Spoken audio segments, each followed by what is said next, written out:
देखिए, जब से मैं बी फाइनेंसर यूट्यूब चैनल के ऊपर काम कर रहा हूँ, तब से मैं पहली मर्तबा इस तरह की वीडियो बना रहा हूँ। और अगर आपको स्टॉक मार्केट के उथल-पुथल और बहुत ज़्यादा वोलेटिलिटी से बहुत ज़्यादा डर लगता है, तो ये वीडियो आपके लिए 100% बहुत आई ओपनर होने वाली है। क्योंकि यहाँ पर एक नॉर्मल म्यूचुअल फंड और गोल्ड म्यूचुअल फंड है, मतलब दोनों हैं म्यूचुअल फंड ही। एक तो नॉर्मली है जो कि अपने ज़्यादातर पैसे को इक्विटी मार्केट के अंदर निवेश करता है, इक्विटी के अंदर निवेश करता है, कंपनीज़ के स्टॉक्स के अंदर निवेश करता है। और एक ऐसा म्यूचुअल फंड है जो अपने मैक्सिमम पैसे को गोल्ड के ऊपर फोकस करता है और गोल्ड के अंदर निवेश करता है। तो ये देखना बहुत ही ज़रूरी है कि आपके लिए कहाँ पर निवेश करना ज़रूरी है और किन मकसदों से कहाँ पर निवेश करना चाहिए। तमाम तर कंपैरिजन को हम देखने वाले हैं, तो वीडियो बहुत इंटरेस्टिंग होगी। बस एक लाइक करके शेयर कर दें। चैनल को अगर नहीं सब्सक्राइब किया अभी तक तो ज़रूर कर लीजिए। सबसे पहले मैं आपको बता दूं कि दोनों म्यूचुअल फंड है, जैसे कि मैं पीछे बोल चुका हूं कि दोनों म्यूचुअल फंड है। एक होते हैं इक्विटी फंड्स और एक होते हैं नॉर्मल इक्विटी फंड्स और एक होते हैं गोल्ड फंड। ठीक है ना, गोल्ड म्यूचुअल फंड। तो इक्विटी फंड जो होते हैं ना नॉर्मल, वो क्या करते हैं ना, अपने मैक्सिमम पैसे को क्या करते हैं, कंपनीज के स्टॉक्स के अंदर लगाते हैं, कंपनी के शेयर के अंदर लगाते हैं। लेकिन जो गोल्ड म्यूचुअल फंड होते हैं ना, वो अपने पैसे को गोल्ड के अंदर लगाते हैं। तो यहाँ पर बहुत सारी चीज़ें हैं जिसका कंपैरिजन आपको देखना चाहिए। तो अब यहाँ पर ज़रूरी आता है कि सबसे पहले हम ये जान लें कि भाई मार्केट की वोलेटिलिटी का असर किन म्यूचुअल फंड के ऊपर बहुत ज़्यादा पड़ता है। देखिए, जब ये देखना बहुत ही ज़रूरी है कि मार्केट वोलेटाइल है। अगर मार्केट वोलेटाइल है तो इसका असर ऑफ कोर्स इक्विटी मार्केट के ऊपर ज़्यादा देखने को पड़ेगा।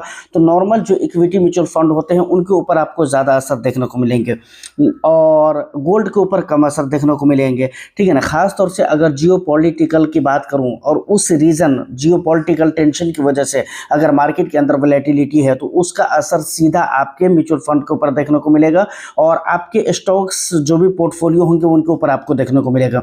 लेकिन अक्सर आपने देखा होगा कि भाई जब जियो पॉलिटिकल टेंशन शुरू होता है, ऐसे समय में गोल्ड और सिल्वर जो होते हैं वो ऊपर की तरफ जाते हैं। तो यहाँ पर सिल्वर की हम बात नहीं कर रहे हैं, हम गोल्ड की ही बात कर रहे हैं, तो गोल्ड की ही बात करेंगे। तो अक्सर ऐसे टाइम में क्या होता है ना कि गोल्ड ऊपर की तरफ जाता है। तो अगर आपने ऐसे फंड के अंदर पैसे लगा कर रखा हुआ है जो कि गोल्ड म्यूचुअल फंड है, तो वहां पर आपके पैसे जियोपॉलिटिकल टेंशन के टाइम पर ऊपर की तरफ जाता हुआ दिखेगा। लेकिन स्टॉक मार्केट के अंदर अगर आपके पैसे यानी नॉर्मल म्यूचुअल फंड में है तो वहां पर आपको अपने पैसे के अंदर गिरावट देखने को मिल सकती है, वीकनेस देखने को मिल सकती है। ठीक है ना। अब दूसरी बात जो आती है मकसद, समझ रहे हैं किन मकसदों से आपको कहाँ पर निवेश करना चाहिए। ठीक है ना। देखिए, अगर आप ये चाहते हैं कि भाई लॉन्ग टर्म में आपको अपने बच्चों की शिक्षा के लिए पैसा जमा करना है, या फिर आपका मकसद है बहुत बड़ा घर लेना या बहुत बड़ी गाड़ी लेना या वेल्थ क्रिएट करना अगर मकसद है, तो ऑफ कोर्स आपके लिए जो कि नॉर्मल म्यूचुअल फंड होते हैं इक्विटी वाले, वो आपके लिए ज़्यादा बेटर हो सकते हैं। क्योंकि इक्विटी लॉन्ग टर्म में वेल्थ क्रिएशन के लिए ही होता है। ठीक है ना।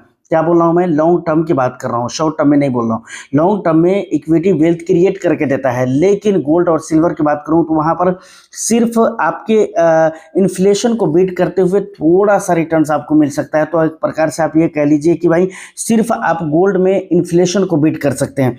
ठीक है, पिछले कुछ सालों से जो रिटर्न्स दिया है गोल्ड ने, सिल्वर ने, उसकी वजह से आपको लग रहा होगा कि भाई मैं गलत बोल रहा हूँ, लेकिन ऐसा नहीं है। लॉन्ग टर्म के रिटर्न्स आज भी देखें तो उनके एवरेज रिटर्न्स आपको 8%, 9%, 11% आपको देखने को मिलेंगे। लेकिन इक्विटी के रिटर्न्स आप देखेंगे तो कई सारे फंड्स ऐसे हैं जिनके नॉर्मली रिटर्न्स आपको लॉन्ग टर्म में 15% से ऊपर देखने को मिलेंगे। कई सारे फंड्स हैं जिनके रिटर्न्स की मैं बात कर रहा हूँ कि 15% से ऊपर आपको देखने को मिलेंगे। गोल्ड को लेकर एक एडवांटेज आप ये भी मान सकते हो, अगर आप चाहते हैं कि भाई ठीक है मुझे अपने पैसों के ऊपर बहुत ज़्यादा रिस्क नहीं लेना है, क्योंकि मेरे पैसों की जो सेफ्टी है ना वो पहले प्रियोरिटी है मेरे लिए और पैसे का प्रोटेक्शन मुझे पहले चाहिए। तो ये मकसद अगर आपका है तो मुझे लगता है कि गोल्ड आपके लिए बहुत ही अच्छा हो सकता है। लेकिन अगर आपका मकसद है बहुत लंबे रन में, लॉन्ग रन में आपको वेल्थ क्रिएशन करना है, चाहे वो किसी भी मकसद से हो, घर खरीदने के लिए, गाड़ी खरीदने के लिए या अपनी ज़िंदगी के किसी भी मकसद के लिए, तो आपको इक्विटी में ही आना पड़ेगा। तो सेफ्टी है मकसद, इन्फ्लेशन से सिर्फ बचना है, इन दो मकसदों के तहत आपको अगर निवेश करना है तो आप अपने पैसे को कहाँ पर डाल सकते हैं, गोल्ड के अंदर डाल सकते हैं। लेकिन अगर वही बात फिर कि अगर लॉन्ग टर्म में आपको पैसे बनाना है तो आपको अपने पैसे को इक्विटी के अंदर डालना पड़ेगा। इसके अलावा आ जाता है टैक्स के बारे में कि टैक्स कहाँ पर कितने लगने वाले हैं। लेकिन उससे पहले हम बात कर लेते हैं कि भाई लिक्विडिटी कहाँ पर है, क्योंकि ये भी बहुत ज़्यादा इंपॉर्टेंट है। देखिए अक्सर जब पेंडेमिक या ऐसा कुछ आपदा वगैरह आती है, मुसीबतें आती हैं, जब हर कोई बेच रहा हो, तो ऐसे समय पे कहाँ पर है जो जल्दी आपका पैसा आपके अकाउंट में आ सकता है। तो नॉर्मल इक्विटी म्यूचुअल फंड की अगर मैं बात करूं तो यहाँ पर भी लिक्विडिटी पाई जाती है। यहाँ पर भी 2 से 3 दिन के अंदर आपके पैसे आपके अकाउंट में आ जाएंगे। और उसके बाद गोल्ड की मैं बात करूं तो वहाँ पर भी लिक्विडिटी पाई जाती है। तो लिक्विडिटी को लेकर कहीं पर भी, दोनों में से कहीं पर भी कोई प्रॉब्लम नहीं है, ठीक है ना। दोनों में लिक्विडिटी है, दोनों जगहों पे, क्योंकि म्यूचुअल फंड ही है ना भाई। तो यहाँ पर आपको बहुत ज़्यादा टेंशन लेना नहीं है और कोई दूसरा नहीं है रिडीम करने का ऑप्शन। जो इक्विटी म्यूचुअल फंड का है वही गोल्ड म्यूचुअल फंड का है, तो ये भी तो है म्यूचुअल फंड ही नहीं, इसलिए लिक्विडिटी यहाँ पर दोनों जगह पे पाई जाती है। इसको लेकर टेंशन लेने की ज़रूरत नहीं है। लेकिन टैक्स की अगर मैं बात करूँ कि भाई टैक्स कहाँ पर कितना लगता है, तो आपको मैं बता दूँ कि इक्विटी म्यूचुअल फंड के अंदर जो होते हैं LTCC जिसे हम कहते हैं ना, तो आप ये मान लीजिए कि भाई वहाँ पर, मान नहीं लीजिए बल्कि वहाँ पर आपको लगेंगे ही टैक्स। कैसे लगेगा? वैसे ही लगेगा जैसे आम म्यूचुअल फंड के अंदर लगता है, यानी आपको 15% का टैक्स तो लग जाएगा, ठीक है ना। लेकिन गोल्ड म्यूचुअल फंड के अंदर ऐसा नहीं है। गोल्ड म्यूचुअल फंड के अंदर जो टैक्स लगने वाले हैं वो आपके इनकम टैक्स स्लैब के अकॉर्डिंग टैक्स लगेंगे। इसके अलावा अब बात आती है कि भाई हमें निवेश कहाँ से करना चाहिए, कैसे करना चाहिए, और क्या हमारे को डीमेट अकाउंट की ज़रूरत पड़ेगी या नहीं पड़ेगी। तो देखिए आपको बिल्कुल डीमेट अकाउंट की ज़रूरत यहाँ पर नहीं है। जैसे गोल्ड ETF के लिए वहाँ पर आपको डीमेट अकाउंट की ज़रूरत है। लेकिन अगर मैं गोल्ड म्यूचुअल फंड में निवेश करने की बात करूँ तो यहाँ पर आपको बिल्कुल ही ज़रूरत नहीं है डीमेट अकाउंट की। आप नॉर्मल ऐप से SIP जैसे करते हैं म्यूचुअल फंड के अंदर, वैसे ही आप 500 रुपये से भी SIP कर सकते हैं। और यहाँ पर इन्वेस्टमेंट की भी अगर बात की जाए तो 500 रुपये से आप इन्वेस्टमेंट कर सकते हैं। फिजिकल गोल्ड की तरह आपको बहुत ज़्यादा पैसे लगाने की ज़रूरत नहीं है। प्लस फ़ायदे यहाँ पर यह भी है कि भाई आपको मेकिंग चार्जेस वगैरह नहीं लगते हैं। तो ये सारा प्रॉफिट आपको गोल्ड के अंदर देखने को मिल जाता है। लेकिन ओवरऑल कुछ चीज़ों और कुछ पॉइंट्स को आप याद रखें तो आपको विज़न क्लियर हो जाएगा। अगर आपका मकसद वेल्थ क्रिएट करना है, अगर आपका पर्पस वेल्थ क्रिएट करना है मार्केट को की वैलेटिलिटी को झेलते हुए, तो आपको इक्विटी के अंदर आना चाहिए।